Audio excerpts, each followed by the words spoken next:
the first episode of Fan Film Friday for the new year, I'm checking out Halloween Burns by an Eye for Film. If you haven't already, go on over to their YouTube channel and check them out. And while you're there, be sure to like and subscribe. Alright, so on to the movie. It starts off on Halloween night in Haddonfield. We're introduced to a group of teens who pull up to the old Myers house, which is now abandoned. They break into the house and say that the Myers died a couple years back. I guess they plan on partying in the house. But most of the group looks pretty sketched out by the whole thing. Rightfully so. They finally get in, and one of the kids has to pee, so he goes outside to do it. Why wouldn't you just use the bathroom in the house? Oh, wait a minute, it's a horror movie. Duh. He has to get separated from the group. Then, these kids decide to explore the dark-ass basement. Yeah, nothing bad will come of this at all. While they're doing that, the pea kid wanders off into the woods and finds a shed. As he's trying to get in, here comes our boy. And yeah, he's dead. Then, the teens leave, leaving one girl in the basement all by herself. But don't worry, Michael will keep her company. And yeah, she's dead too. Sucks. The two kids who left start talking, and the girl tells him she wonders why he never asked her out. Aw, that's touching. I guess they have a thing for each other. Then, they go looking for their friends. She waits downstairs while the guy goes snooping around in the darkness, because apparently that's what people do. No flashlight? Come on, bro. After a while, the girl goes snooping too, and finds one of the kids dead. Michael appears and stabs her, but she punches him and knocks him out, Mike Tyson style. Wow, one punch and he's already out? And then she runs away. Mind you, knife in her leg, and she runs away. Alright, so she's limping a bit. Then she sneak attacks Michael and beats the shit out of him with some kind of weapon. She manages to escape the house and runs out to her car. As she's calling 911 though, Michael pops up and she torches him in the face with what looks like an axe can. Ah yes, the old flamethrower. Then, for whatever reason, she goes back into the house. Why do they keep going back in there? All of a sudden, she just falls through the floor and lands in the basement. Somehow, she pulls herself back up and hides as Michael comes down to look for her. Out of nowhere, she pulls a Loomis and shoots him 6 times! Alright, maybe it was more like 5 times, but still. And at some point during all this, a gas can got knocked over. That's probably not going to end well. Michael grabs the girl and almost chokes her out, but she grabs his knife and stabs him repeatedly with it. Damn, who is this girl? Seriously, she's been doing pretty well for herself. She takes her lighter and sets the basement on fire, leaving Michael to burn to death. As she escapes, she's greeted by a firefighter. And then, we see various shots of the house burning down as Michael is heard breathing in the background. The end. Alright, well, this one was pretty good. It was really short, but the plot was cool. Based around Halloween 2018 and Halloween Kills from what it looks like. These kids tried to party in the abandoned Myers house, and yeah, that didn't work out so well. And I think they made a sequel to this, and if they did, I'll be sure to check it out in a future episode. Alright guys, well, if you want to see this one for yourself, head on over to an Eye for Film's YouTube channel. This has been another episode of Fan Film Friday. If you like the content, please don't forget to like and subscribe for more. And with that, I'll see you on the next one. What's going on, guys? On this episode of Fan Film Friday, I'm checking out The Man in the Lake by SOUTHLAN Films. If you guys didn't do it last season when I reviewed their other film, head on over to their YouTube channel and check them out. And while you're there, don't forget to like and subscribe. Now, on to the film. After the opening credits, we start off in Camp Crystal Lake, present day. There's a group of kids fishing, complaining about not catching any fish. The girl starts to tell the boys the story of the man in the lake, basically saying that a kid drowned a long time ago and now the camp is haunted. Later that night, at a campfire, the counselors tell the whole story of Jason and how he drowned in the lake. But the story changes a bit from the theatrical version. In this one, Pamela actually killed herself instead of being decapitated. But they go on to say that Jason's body was never recovered and the camp was left abandoned. The story goes on to talk about a group who decided to purchase the camp and fix it up, unaware of what happened in the lake. They stop off at a gas station where a creepy guy, who I'm assuming is Crazy Ralph, is stalking them. They tell the sheriff about buying the campground, and he doesn't seem too happy about it. Then, Crazy Ralph says some Crazy Ralph type shit. Even the cashier tells them to stay away from Camp Dead, as they call it. But do they listen? No. No, they don't. The group decides to do some fuckery for a while, and two of them wander off and find a canoe and decide to take it out. But not before the girl runs off to change into a bathing suit, because that seems important. What did she do? She literally only changed her shirt. That's all. So then, they head out onto the lake, and Crazy Ralph is still creeping. We get yet another camp story from the sheriff, and he confronts Ralph about harassing the group. But just as the sheriff goes to leave, boom! Jason strikes. This jump scare actually got me, and they usually don't, so good job on that one, guys. Then, the sheriff finds Ralph dead and goes after Jason, following him to an old cabin. He goes into the dark-ass cabin with a dim-ass flashlight, but not before putting on sunglasses, because that's what normal people do. And then the sheriff gets a tent spike to the face. Ouch. Later on, at another campfire, the main guy who bought the camp is freaking everyone out, saying that Jason is coming for them, and then his buddy jumps out in a costume. What a bunch of assholes. The long-haired guy goes to take a shower and leaves a machete in a tree, practically just leaving it for Jason. So for some reason, he goes snooping in that same dark cabin. Oh yeah, and guess who came to hang out? Jason makes quick work of him, and then we go back to the campfire. This other dude is lighting a joint and sees the blonde chick changing. So, what does he do? After getting her attention, he claims that he just heard a noise and wants to go check it out. Yeah, sure, buddy. Whatever you say. And wait a minute, did she even change? This is the same shit she was wearing earlier. So, as they're walking, she twists her ankle and the stone guy has to go for help. But don't worry, Jason helps her forget all about her foot pain with a rock to the face. And then, holy shit, his head did a whole 360. Back at the campsite, Jason kills the main guy and his girlfriend runs off. And you know what? She only survives because she went out in a boat. Yeah, no, just kidding. After the counselors conclude the story, everyone goes to bed. And then, the counselors scare the kids later that night, only to meet Jason face to face. The end. Well, I must commend the guys at SOUTHLAN Films on this one. The plot was really good, and the pace of the film was good too. The cast did a great job, and the deaths were really creative. Also, I love the incorporation of Crazy Ralph. Oh yeah, and Jason, great portrayal. Kudos, guys. If you want to see this one for yourself, head on over to SOUTHLAN Films' YouTube page. And that does it for another episode of Fan Film Friday. If you enjoyed the video, please like and subscribe for more. And of course, I'll see you on the next one.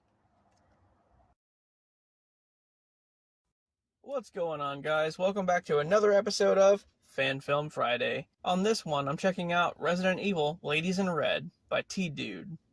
Seeing as to how it's Resident Evil month, I figured I'd do a Resident Evil fan film this time around.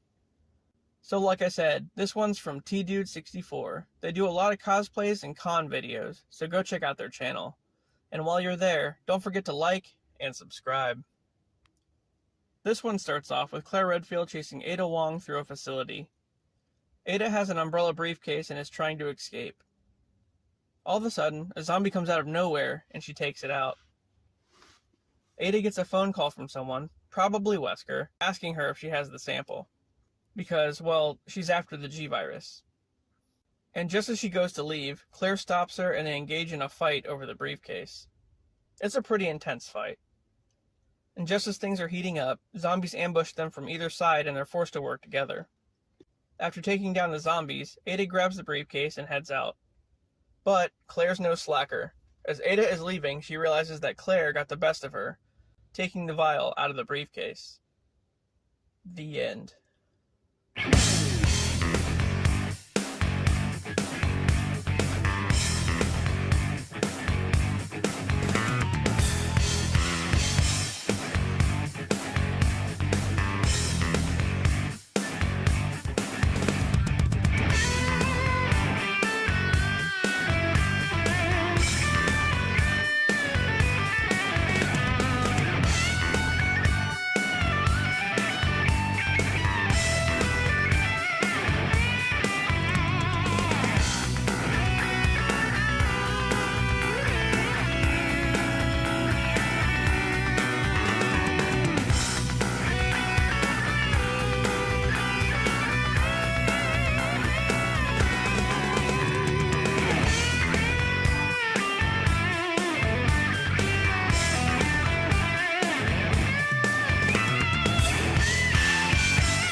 So, this one was relatively short, guys, but I do love me some Resident Evil fan films.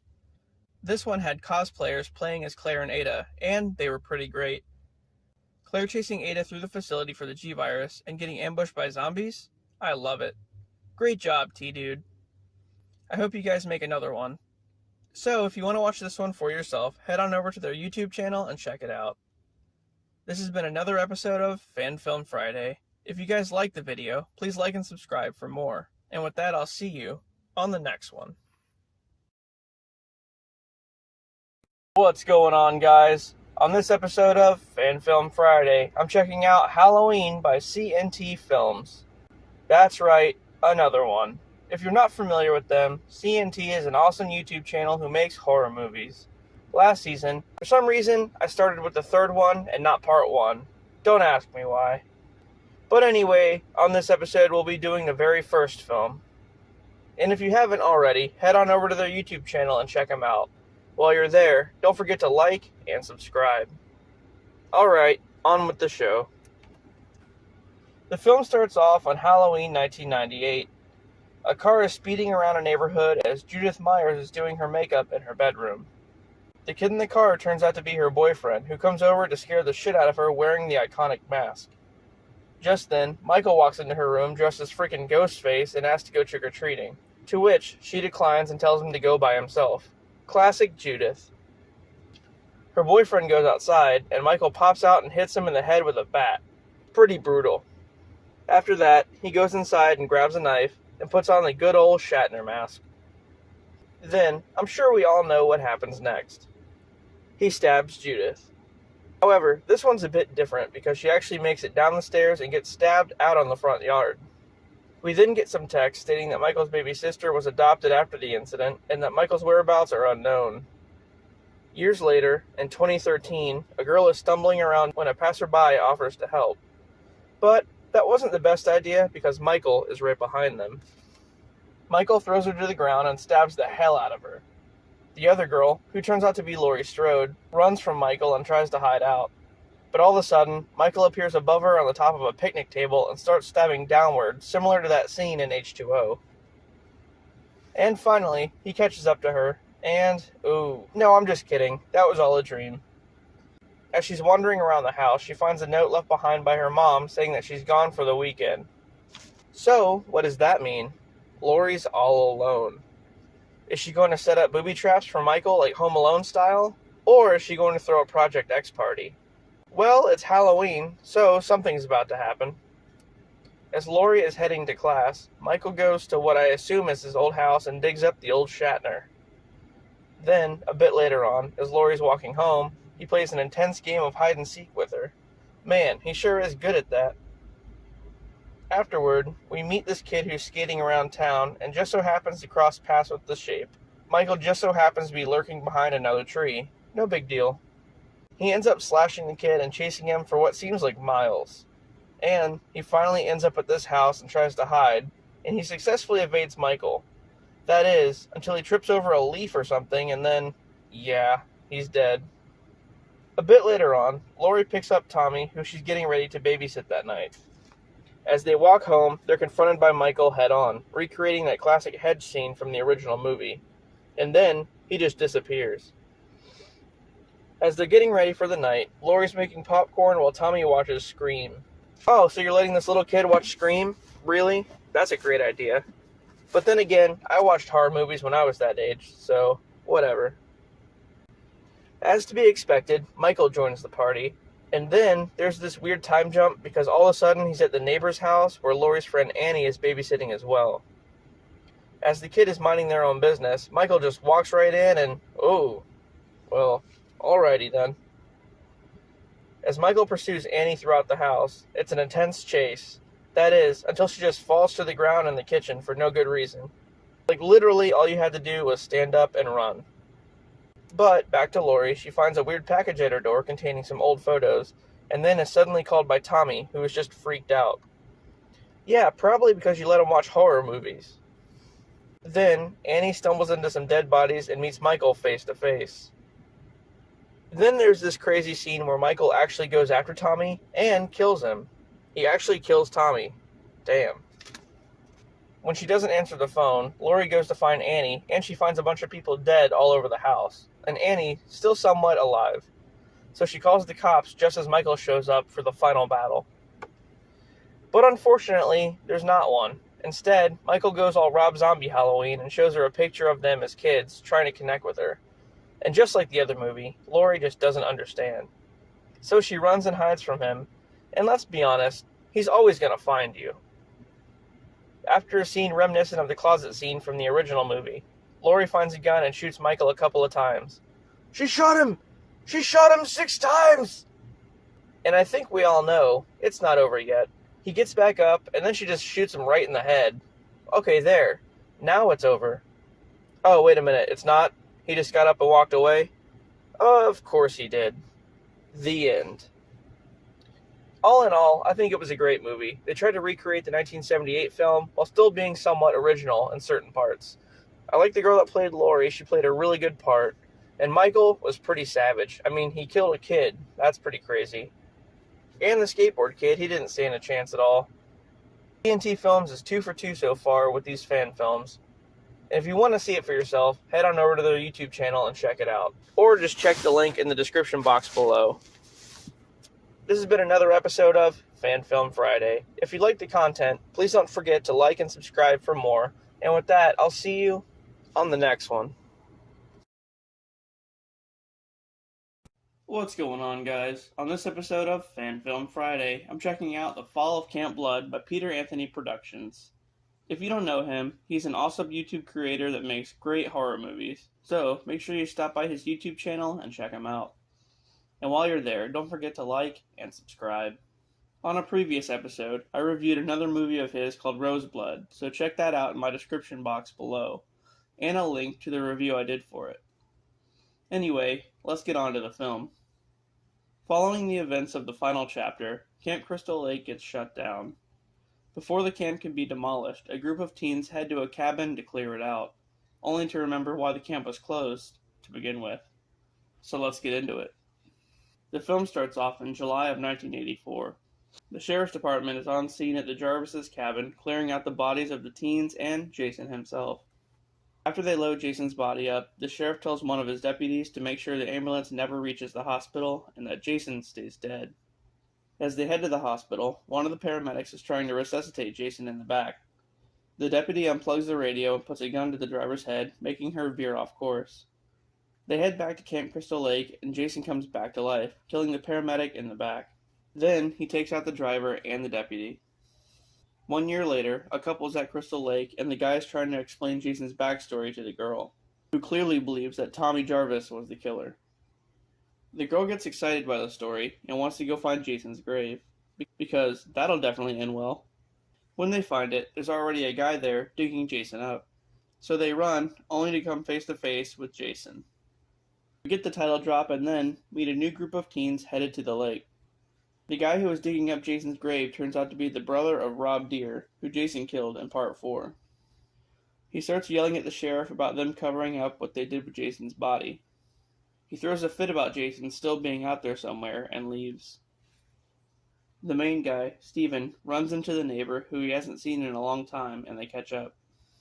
After that, James, the brother of Rob, is at his place listening to a news report about the murders from the 4th film. For whatever reason, he pulls out a knife and slices his thumb. But why? Then he gets a gun, as it looks like he's planning on hunting down Jason. Right before he's about to leave, James pulls a Busta Rhymes and says, "Final chapter, motherfucker!" before stabbing a picture of Jason. Meanwhile, the teens are hanging out at the cabin, about to engage in some strip beer pong. A bit later on, the group's having a bonfire, and Tommy Jarvis gets brought back up. Steven clears his name, saying that Jason's actually the one to worry about, and then he jump scares his girlfriend. Classic move, Steven. Classic move. The group decides to go to a bar, leaving one of the friends behind. And as that's going on, the neighbor's living his best life. But of course, the fun is cut short when he leaves a hammer just sitting out, and old Jason picks it up. Man, that guy's hammered. See what I did there? Hammered? Alright, never mind. Anyway, then we meet the neighbor's girlfriend, who gets home, and he's nowhere to be found. She goes snooping around in the dark, as one does, only to get introduced to Jason herself. As the group's at a bar, a big old tough guy gets up and blames Steven and teens just like him for Jason's return. But James shows up and comes to his defense, beating the shit out of the guy. James warns them about Jason being back at the camp, and they head back to get their friends. Meanwhile, the girl who stayed behind gets the old J.J. Jarrett treatment with her guitar. They return to find their friend dead, and then James gets a machete to the chest. As the other two are outside in a tent getting busy, Jason wants to join in. Steven and his girlfriend Courtney are driving back to camp when they see one of their friends dead on the road, causing them to swerve and hit a tree. And it looks like Steven didn't make it. But, miraculously, James pops up and saves Courtney, telling her they need to get the hell out of there. They find a house and grab some weapons to fight Jason with, and suddenly, Steven shows up, only to get impaled by Jason. He advances on them, but James shoots him, putting him down. Then, Courtney impales him with a pitchfork. And just when you think it's over, Jason springs to life and attacks them. As Courtney's fighting against Jason, James runs up behind him with a machete and cuts his head off. The next day, the sheriff's on a dock pushing Jason's body into the lake along with his mask. The end. Well, this was another great film from Peter Anthony. He did a great job. Also, he played the role of James, if you didn't know. I really like the plot continuing from part 4 and how he included Rob and Sandra's brother as the protagonists. The kills were done really well, and the effects were too. Very high production value for sure. And this one came out last year, so I can't wait to see what he makes next. Make sure you stop by Peter Anthony Productions' YouTube page and check them out. Alright guys, well that does it for another episode of Fan Film Friday. If you enjoyed the content, please don't forget to like and subscribe for more, and I'll see you next time. What's going on guys? I'm back with yet another Fan Film Friday. On this episode, I'm checking out Halloween 2 by CNT Films. Now, there are 4 films in total in this series, and I've covered parts 1 and 3, which I can put a link to in the description box below. Anyway, what I'm trying to say is, I reviewed them all out of order for some reason, so this is part 2. If you haven't heard of them, CNT Films is a pretty awesome company who does a lot of Halloween fan films, so go on over to their page and check them out, and while you're there, don't forget to like and subscribe. Let's get into it. The film starts off with the ending of the first film, Laurie's fight with Michael on Halloween night. As she's freaking out, of course, Michael does the Michael thing and gets right back up. But Laurie grabs a gun and shoots him in the head. And that's how the first one ends. Clearly he's dead, right? Who am I kidding? No, he's not. As Laurie calls the police, Michael is gone. After the opening credits, Laurie wakes up in a house full of smoke with the fire alarm going off. She walks around looking for Annie and just finds a trail of blood. So this must be a dream, I'm assuming. She eventually finds Annie dead in the bathroom, and Michael right in front of her, killing another girl. Oh man, he cut her frickin' arm off. Laurie barricades herself in a room, but it doesn't take long for Michael to break through. Laurie runs away, all the way down the street and into the woods for whatever reason. Yep, I knew this was a dream. Anyway, 2 years later, Michael follows one of Laurie's friends home. As she calls Laurie, Michael watches from outside. Then she goes down to the basement to do some laundry, and Michael follows.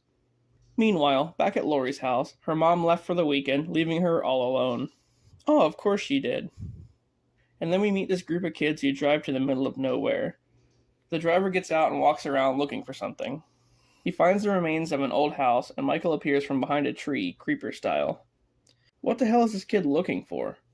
Anyway, after that, we're introduced to another kid who goes to his house. All of a sudden, Michael shows up there as well. What's going on here? Who are these kids, and how is Michael everywhere at once? I'm confused. So the kid grabs a knife and decides to look around the house for whoever's following him around, which ends real well for him. All of a sudden, the kid's younger brother comes home from school to find the carnage. Laurie meets up with her friend from earlier. They walk to class together and gossip a bit.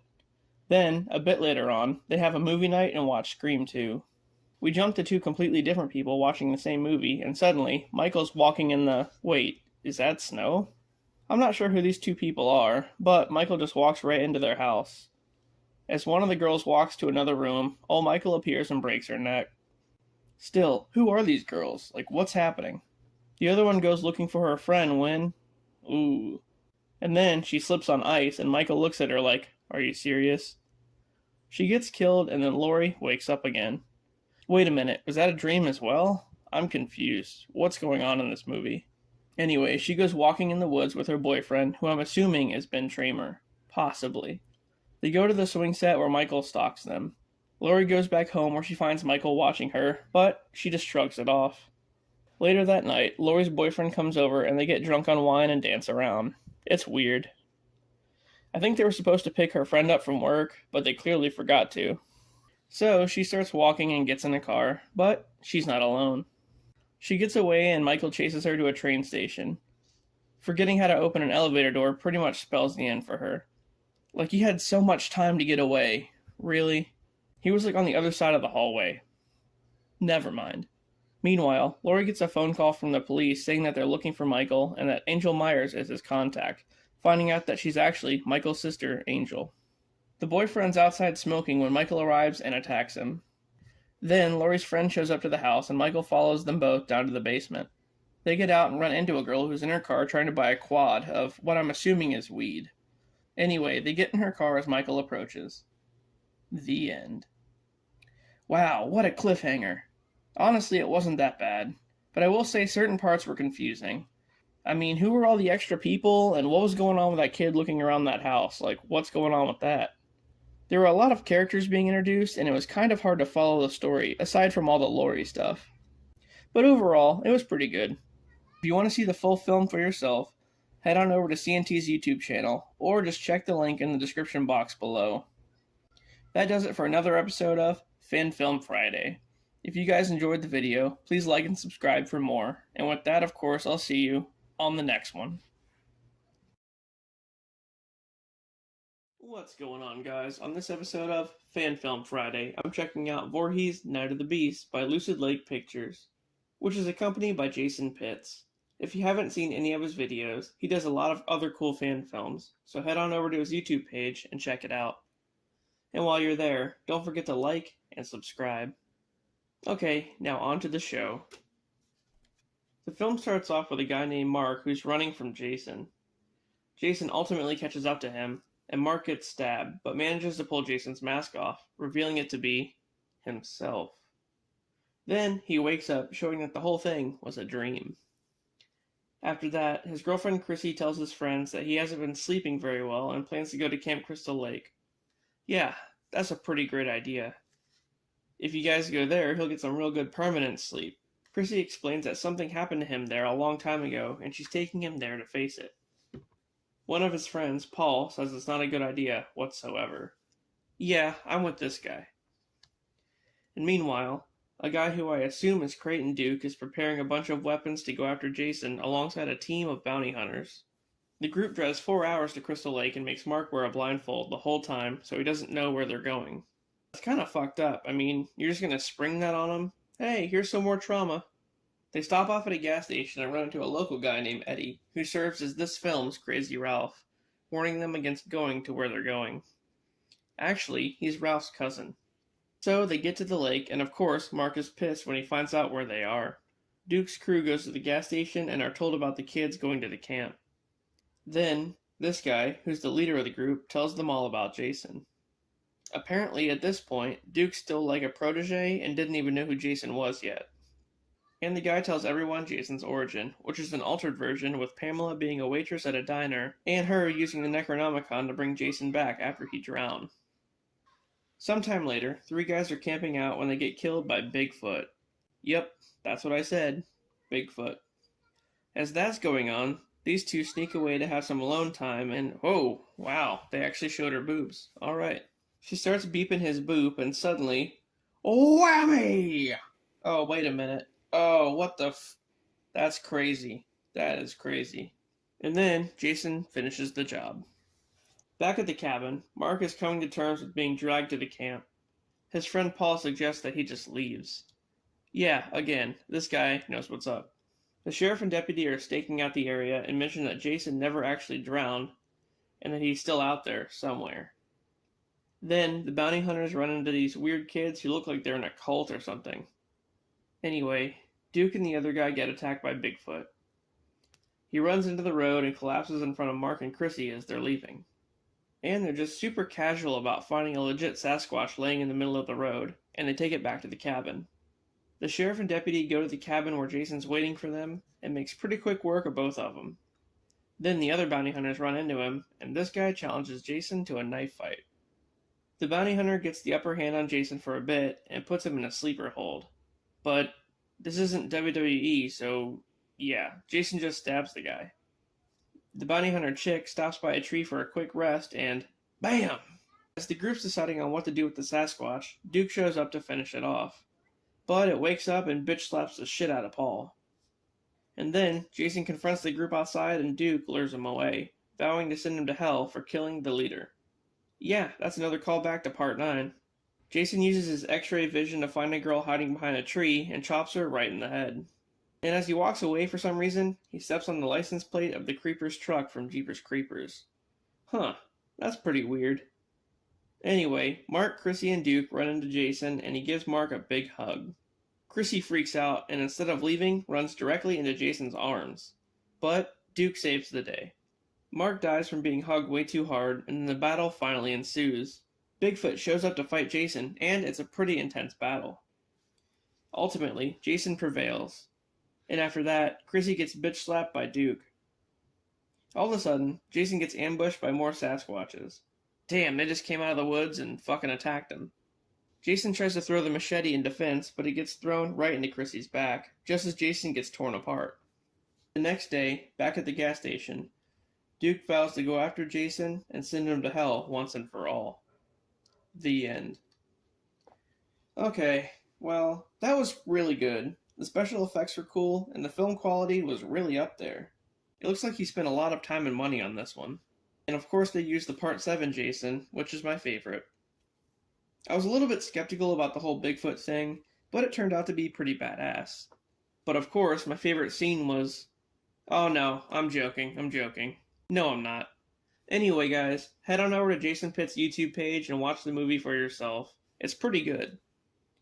Well, that does it for yet another episode of Fan Film Friday. If you enjoyed the content, please don't forget to like and subscribe for more. And I'll see you on the next one. On this episode of Fan Film Friday, I'm checking out You Can't Kill the Boogeyman by Dark Crown Films. This one looks to be a continuation of the original 1978 film, and is dedicated to the cast and crew who worked on that one. If you haven't heard of them, Dark Crown Films is a pretty awesome production company and academy based in LA. So go on over to their page and check them out. And while you're there, make sure you like and subscribe. Now, on to the film. It starts off on Halloween night in Haddonfield in 1978, picking up after the events of the first film. We see some kids trick-or-treating, and then Loomis searching for Michael. Meanwhile, Michael is stalking a blonde girl in a Letterman jacket named Debbie, who's taking a little kid trick-or-treating. She looks and sees the shape watching her, and then, as per usual, she looks back, and he's gone. We get some opening credits showing the events of the first film, Michael getting shot off the balcony, and then walking away. And then, we're introduced to another girl, Samantha. She's sleeping and dreaming of Michael's escape from Smith's Grove Sanitarium. We then jump to two deputies who are looking around for Michael. Meanwhile, Ben Tramer and his friend Devin are leaving a Halloween party, and he mentions being really into Laurie. So maybe this film will explore that a little bit more. Then, their friends pull up and want to do something probably mischievous, and Ben ultimately gets dragged into it. Well, we can all guess how this is going to end. After that, Michael's stalking another girl, who I think is named Rebecca, around her house. He watches her as she gets undressed, and then cops show up outside. When Rebecca goes to check it out, Michael strikes and chokes her out. Ooh, titties. Then, yeah, she dies. Back to the deputies, one of them finds Michael nearby, and then gets real up close and personal with him. And he may have gotten away too, but this kid distracted him. Back to Ben Tramer, he and the others are driving around about to cause some fuckery, and yep, he's wearing that mask. Like I said, I think we know how this ends. Michael starts to stalk Samantha down the street. Meanwhile, Debbie and Devin are hanging out and are about to do the do when the doorbell rings. Oh, it's just Samantha. Sorry, Devin. The girls start to play a board game, and Devin looks super thrilled about that. And finally, things come to a head when they start to argue about the situation, ending with Samantha leaving. Debbie goes to look for her while Michael appears outside. Aw, he came to keep Devin company. So, he proceeds to beat him to death with a phone and then goes on his way. The girls return and think all is normal until Michael kills Samantha in the other room. Well, he's about to. Debbie can't hear it though because she's blasting Don't Fear the Reaper. Ha! Classic. Finally, Debbie saves the day and buys Samantha some time to get away. This also allows Michael time to put back on the Shatner mask. So, Debbie gets away and Michael follows her down the street. The chase leads to some train tracks where Michael is about to crush her head. And out of nowhere, Samantha shows up with a gun and shoots him. Where'd she find a gun at? The girls run away, but Michael is trapped on the tracks with his foot stuck, just as a train approaches, and BAM! Wow, I was not expecting that at all. Then, Loomis walks up and picks the mask up off the ground. The end. Wow, that was pretty nuts. I think they did an amazing job. The plot was great. Taking place after the first film, I guess there won't be a sequel, huh? He got smashed by a damn train. I mean, how do you survive that? But more importantly, how did they even film that? Either great editing, or they let a mannequin get smashed by a train for real. Either way, that was pretty awesome. And I like how they included Ben Tramer and gave more of a backstory as to what led to his death. The girls were great in this one too. Pretty much everyone did a great job. Kudos, guys. If you want to see this one for yourself, head on over to Dark Crown Films page. Well, that does it for this episode of Fan Film Friday. If you like the content, please don't forget to like and subscribe for more. And with that, of course, I'll see you on the next one. On this episode of Fan Film Friday, I'm checking out Across the Lake by Bennick Films. If you're not familiar, Bennick Films does all sorts of awesome short films including horror and even Batman. So stop by their YouTube channel and check them out. And while you're there, don't forget to like and subscribe. And now, on to the film. This one starts off with a group of campers who are heading to a camp on Crystal Lake for some fun. But it's not Camp Crystal Lake, this is on the other side of the lake. Anyway, one of them is hesitant to go due to an old camp legend. But the others just ignore it. Once they get there, they stop and ask for directions to the site. The girl they ask clearly works there, but she doesn't seem to have a clue. The driver, the douchey one of the group, invites her back to their campsite, and when she declines, he calls her a slut and then speeds off. Wow, what a gentleman. Then, we get text on the screen stating the film takes place in 1989. So among these four, you have the girl, who seems hesitant to be near the guys, let alone be at the camp. Then, there's the douchebag, his friend who I can't read just yet, and then there's this weird guy who's like the jokester of the group, but he just does a bunch of weird stuff, and he's the only one who thinks he's funny, so yeah. I'm pretty sure he's gonna die first. If his stupid humor doesn't get him killed, then that giant sweater tied around his shoulders sure will. The guy in the tight-ass jean jacket goes to retrieve a cooler from the car, while someone watches from the bushes. After that, the group hangs at the campsite and drinks some beer. The funny guy sneaks away to pee and starts talking to himself, trying to convince himself that he's funny. And whammy! There's Jason. I knew this guy would die first. Back at the campsite, they're having a blast, and a couple goes off into the woods for more firewood. The reluctant girl finds blood and then sees Jason watching her from a distance. She tells the others, but they don't believe her. Back to the couple, Jason shows up and kills the guy. Then, the girl could have ran, but she just hangs out to get impaled. The douchey guy goes back to their vehicle all by himself, laughing off the thought of Jason being around. Well, guess what? He's real. The remaining two agree that Jason is real, and in fact after them. So they get ready for a fight. They find the douchey guy dead, and then Jason shows up to kill them.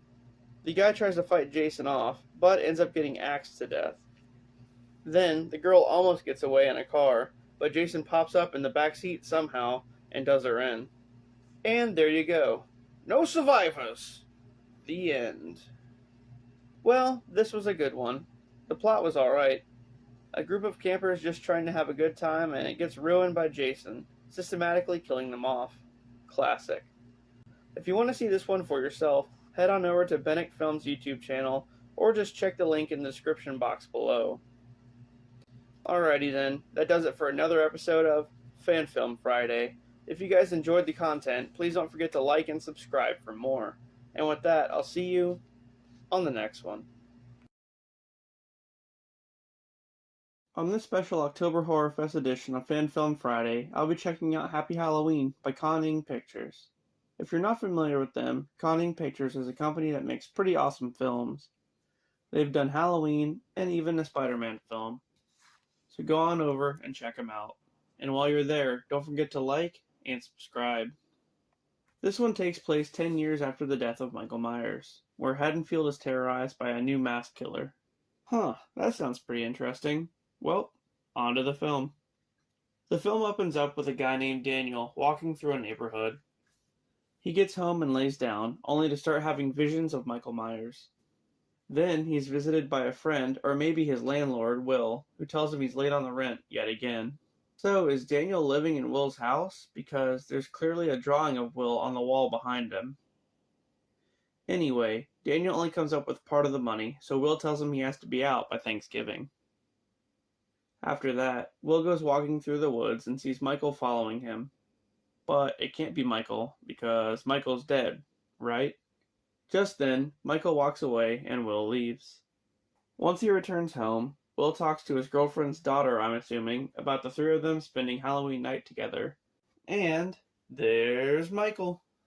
Will hears footsteps and decides to go investigate, which is a great idea, for sure. Just then, Daniel watches as a news report comes on stating that Will has been killed. Later that night, the news anchor, John, returns home and gets a weird phone call, which is just silence on the other end when he picks it up.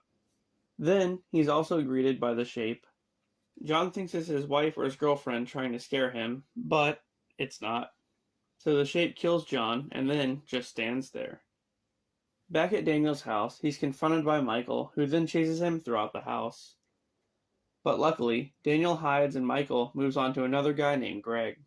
He grabs a knife from a drawer in the kitchen, and I'm impressed to say that he actually closes the drawer when he's done. Greg hides in a room and finds a picture with a bunch of people crossed out. That almost kind of looks like a hit list. All of a sudden, Michael finds him and a fight ensues, with Greg going straight up Mike Tyson on his ass. Michael stabs him and then Greg throws them both down the stairs. As Greg crawls away, Michael gets up and follows him. Then, out of nowhere, he slashes Michael's throat. Michael struggles for a bit and then eventually dies. And Greg leaves to head down the street. The end. Well, I'll say this. I have to commend Jay Conning for playing multiple characters in this one. That's something I always like to do in my own films. Anyway, the plot was good. Michael stalking Daniel and the others. But I thought it was 10 years since Michael died. So, who is this? And how did he supposedly die 10 years ago? Also, what's this photo and why wasn't it explained? Anyway, Can't Pictures did a great job on this one, aside from a few things I just didn't understand. But if you want to see the full movie for yourself, head on over to Can't Pictures YouTube channel or check the link in the description box below. That does it for this episode of Fan Film Friday, guys. If you enjoyed the content, please like and subscribe for more. And have a happy Halloween. Now, back to more Horror Fest. On this episode of Fan Film Friday, I'm checking out My Special Boy by Grim Knox Productions. This is a production company from James Grimm, whose films I've reviewed before. Actually, it's a joint effort by him and Braden Timmons, another filmmaker whose films I've reviewed. They both make a lot of awesome content, so get on over to their channels and check them out. I'll put the links to their channels in the description box below. And while you're over there, don't forget to like and subscribe. Anyway, on to the film. So, this one opens up on a cabin near Crystal Lake where Pamela Voorhees is walking up to the cabin holding a bloody knife. Meanwhile, her husband, Elias, is on the front porch just drinking what I assume is water. But it could be vodka. I mean, maybe he likes to party. She mentions how the counselors weren't watching their son Jason and he drowned. Elias responds by saying it's the best news he's heard all year. So this causes Pamela to freak out and she stabs him to death. After the opening title, we time jump to a few years later on, of course, Friday the 13th. People are arriving to the camp, which has been renamed Camp Trinity Point. This guy, Sean, is the main character and the lead counselor, and these are some other counselors. This girl isn't too happy about being there, but her boyfriend's trying to convince her to make the most out of it. Sean seems to have a connection with April, another counselor, but then this guy, Eric, shows up and seemingly drives a wedge between them. I don't know if that's exactly what's going on just yet, but it looks that way. They keep mentioning the term, just like old times, because they all know each other from going there as campers a long time ago. Then, Sean confronts Eric about him acting shady. Eric mentions how Sean handled a situation with April when they were kids. I guess Sean just quit talking to her and made up an excuse. Sean's family owned the camp for a short while, but they quickly abandoned it. Really what happened is that people in the camp started getting killed by Jason, and his family got the hell out of there. I mean, can you blame them? Fuck that camp. After that, a group of counselors are hanging out acting a fool. The backwards hat counselor, Levi, is being a dick to this girl, and he thinks he's so cool. So yeah, I bet he dies first. Anyway, Sean and April go to give a speech before the camp officially opens, and they all look so excited to be there. As that's going on, the sheriff arrives to the camp to check things out, as Jason looks on in the distance. Oh hell, here he is. Not before long, it looks like the sheriff isn't gonna make it. Levi's fighting another counselor named Jesse over Jesse's ex, who I guess Levi slept with. But what kind of fight is this? Are they wrestling, or play fighting, or what? Sean comes over to break it up, and Levi starts being a douche again, talking shit. Surprise, surprise. Later on, Sean is gathering firewood when Jason pops up. But after closing and opening his eyes, Jason is gone, implying that Sean imagined the whole thing. As he's walking angrily through the woods, Levi becomes douchier than ever before. He starts talking shit and ripping his shirt off. But you're all alone, man. Who are you trying to intimidate? All of a sudden, Levi pulls out a thing of eyeshadow. But why? Why does he have... Oh, well, I guess that doesn't matter anymore. After that, Jason returns to his shack where we can see Pamela's decapitated head, who in his mind is telling him to kill all the counselors. Jesse goes running through the woods, and guess who follows him? After nightfall, Sean and April leave the campfire to go look for Jesse and Levi, while the other counselors stumble upon a nearby party. Sean comes clean to April as to why he left and explains the camp's history, as a montage of Jason drowning and Pamela killing all the counselors happens. It even shows Baghead Jason and how he got the hockey mask. Then, Sean finds Jesse's body. Meanwhile, back at the party, this one dude is pressuring a girl into doing cocaine, so she slaps the shit out of him. The cocaine guy storms off into the woods only to come face to face with Jason. Good. Then, Jason goes back to the party and really starts padding up the body count. There's this guy, and then this girl in the sweater that looks like Velma from Scooby-Doo, and the leather jacket guy. I mean, man, he just kills one after another.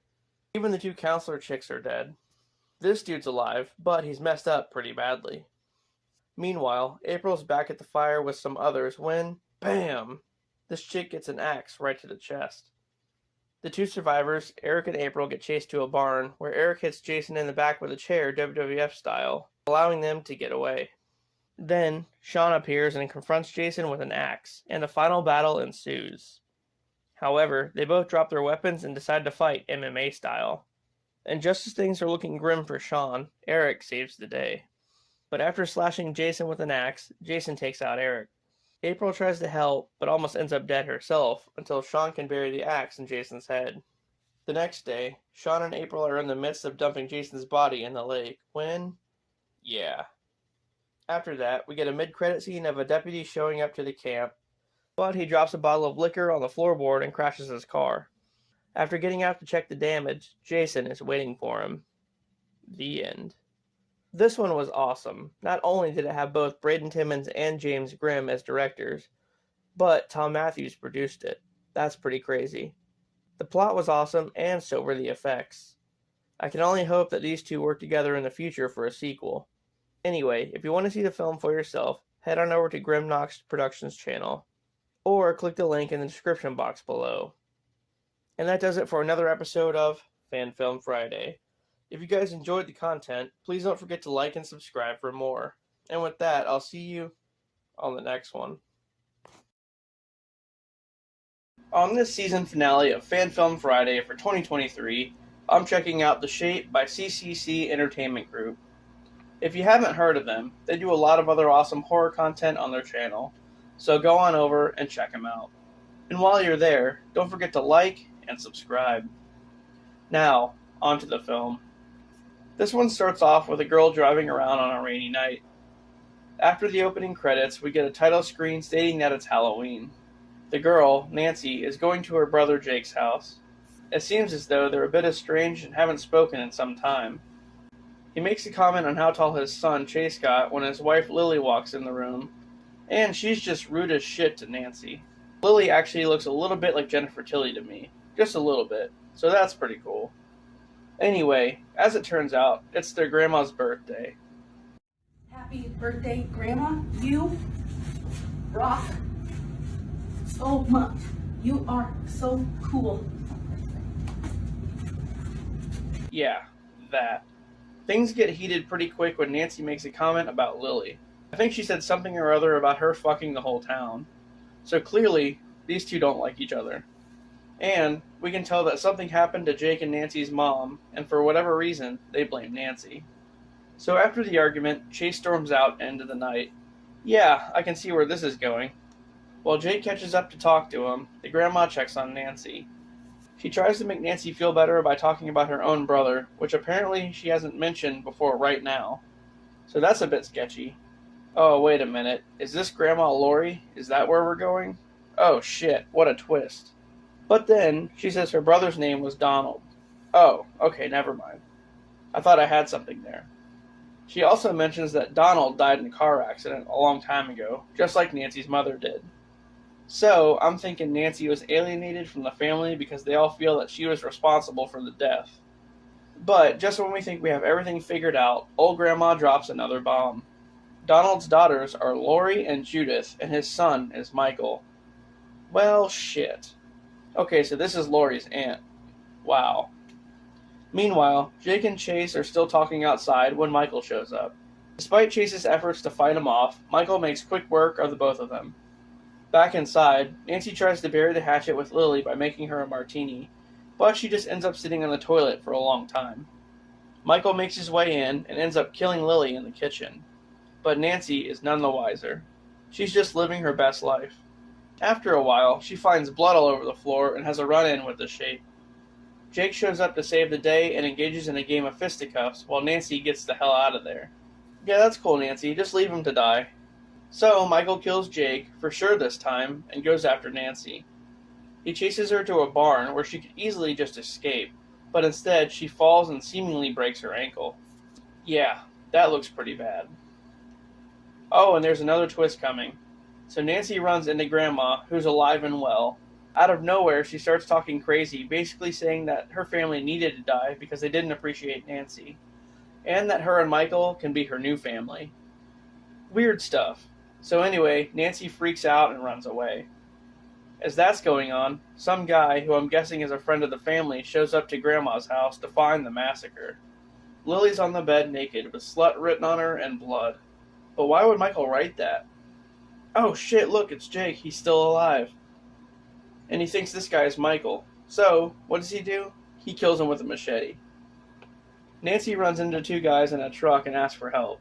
I think they're bounty hunters of some kind. She tells them that Michael killed her family, and they go after him with a frickin' assault rifle. One of these guys has prior history with Michael. I guess he killed his family or something a long time ago. Oh, and is it me? Or does it look like this guy's wearing a padded suit? Like, what's up with that? Is that his actual muscles? So they find Grandma and take her out with a headshot, and then one of them walks right into a knife. Ouch. But he does the smart thing, I guess, and leaves it in. He literally just ignores it, and it's like stuck in his gut the whole time. So, after searching around, they find Michael in front of a house and gun him down RoboCop style. The two guys get back in the truck with Nancy and drive to town, and everything seems alright. Until Michael shows up in the truck bed. Nancy messes around and ends up shooting Michael, causing him to fall out of the truck. The end. Oh, wait a minute. There's more? Okay. So a cop arrives, and the guys are getting medical treatment. Nancy's trying to explain to the cop what happened and that Michael isn't dead, but he's not buying any of it. So an ambulance shows up to take the other two guys to the hospital, and of course, Michael wakes up and kills everyone, causing a huge crash. So there you go, man. Do you believe her now? After that, Michael follows a random girl into a building and kills her as a bunch of people party outside. It's a pretty cool shot.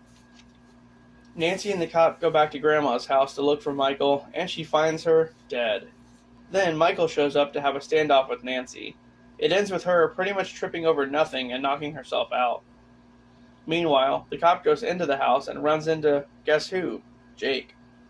Man, this guy comes back more times than Michael does. So Nancy wakes up in a room and is acting hysterical. Michael shows up and shows her a picture of the two of them as kids, and he tries to connect with her. It's basically the same scene out of Rob Zombie's Halloween. Back in the house, the cop opens the door and gets a knife to the stomach. Nancy finds Jake, but he just starts accusing her of causing the whole mess, and they start yelling back and forth. Really out of nowhere. Just then, Michael walks through the doorway, and Nancy starts saying the same shit that Grandma did about them all being a family, and family being everything. So, I'm guessing at this point, she just went nuts. Jake stabs Nancy, and Michael kills him. The film ends with Michael taking Nancy into a car and driving down a highway right next to what appears to be Camp Crystal Lake. The end. Well, alright. It was a long one, but a good one. The plot was new and interesting, and I never thought to include Michael's cousin in the mix. But anyway, they had great effects, and everybody did a really great job on this one. And how about that guy just walking around with a knife in his stomach? That was pretty wild.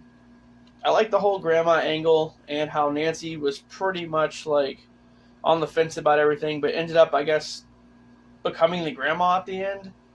That was something. Oh, and they set it up for a Michael vs. Jason thing, so I like that because that's definitely the direction I would have went. But anyway, guys, if you want to see this one for yourself, head on over to their YouTube page and check them out. And that does it for this season of Fan Film Friday. If you like the content, please don't forget to like and subscribe for more. And with that, I'll see you on the next one.